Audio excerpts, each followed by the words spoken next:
तो EPF pension को लेकर एक बड़ी खबर सामने आ रही है। आपकी ईपीएफ की जो पेंशन है वो बढ़ने जा रही है, क्योंकि 1000 रुपए अब तक ईपीएफ पेंशन मिलती थी, जिससे गुजारा करना मुश्किल होने लगा है।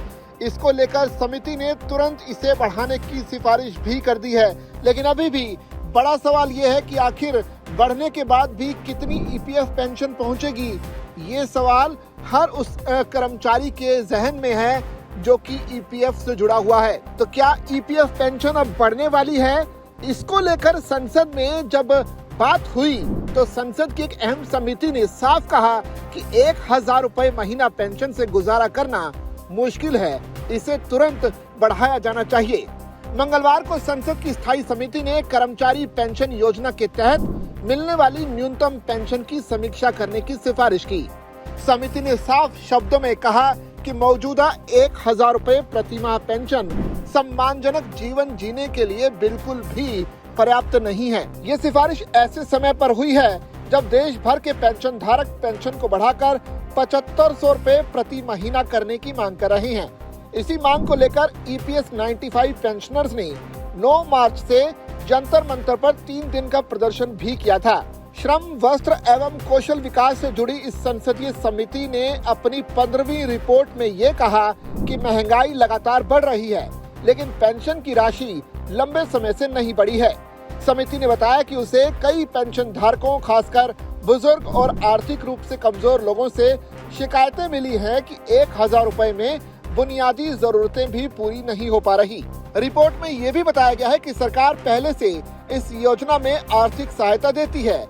इसके तहत ईपीएफ के सक्रिय सदस्यों के लिए 1.16% का योगदान और न्यूनतम 1000 रुपए पेंशन सुनिश्चित करने के लिए बजटीय समर्थन शामिल है।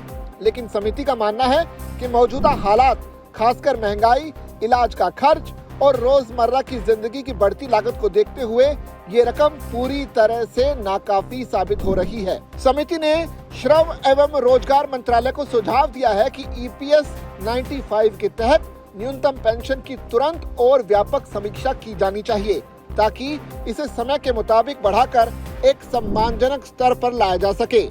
साथ ही समिति ने यह भी कहा कि सरकार को इस योजना के लिए बजटीय सहायता बढ़ाने के विकल्प भी तलाशने चाहिए, ताकि पेंशन धारकों को बेहतर सामाजिक सुरक्षा और आर्थिक स्थिरता मिल सके। रिपोर्ट में एक और अहम मुद्दा उठाया गया, जिसे ठेका या फिर कॉन्ट्रैक्ट भी कहते हैं। समिति ने पाया कि कई कॉन्ट्रैक्ट वर्कर्स नियमित कर्मचारियों जैसा काम करते हैं, लेकिन दुर्घटना के बाद उन्हें मुआवजा और राहत मिलने में देरी होती है। इस पर समिति ने सिफारिश की कि ऐसे श्रमिकों को ईपीएफ और ईएसआई जैसे योजनाओं के तहत समय पर कवर किया जाए और मुआवजे की प्रक्रिया भी तेज की जाए। साथ ही केंद्र और राज्य सरकारों से कहा गया है कि वो एक ऐसा सिस्टम बनाएं जो इन नियमों के पालन की निगरानी करे और समय पर भुगतान सुनिश्चित करे। कुल मिलाकर संसदीय समिति का ये रुख साफ संकेत देता है कि आने वाले समय में ईपीएफ पेंशन को बढ़ाने पर सरकार को बड़ा फैसला लेना पड़ सकता है, जिससे लाखों रिटायर्ड कर्मचारियों को एक अच्छी खासी राहत मिल सकती है। तो संसदीय समिति की इस राय पर आप क्या कुछ सोचते हैं? कमेंट के जरिए हमसे साझा कीजिए और इसी तरह की खबरों के लिए बने रहिए जागरण बिजनेस के साथ।